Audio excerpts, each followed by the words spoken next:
وقتی که یک جای امن نیست برای تنها راه هجرت، اینم باز قرآن اومده که اگر جای امن نیست برات باید هجرت کنی.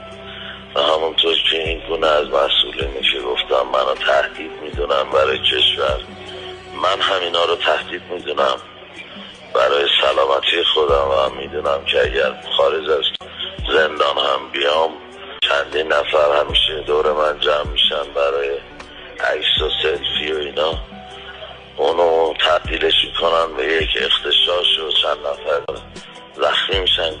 کی کرد امیر تتری کرد. به همین نفوذی ها هم 1 سال و 7 ماه من رو در زندان نگه داشتند. 2 بار حکم دیوان من رو تایید کردن، اعدام من رو. منتها مسئولین باهوش ما برای اولین بار یک حکم رو 2 بار تایید میشه میره برای اجرا، دستور توقفش رو دادن و الان در شعبه 29 دیوان در حال بررسی است برای 3مین بار که این خودش برای اولین بار داره اتفاق میفته.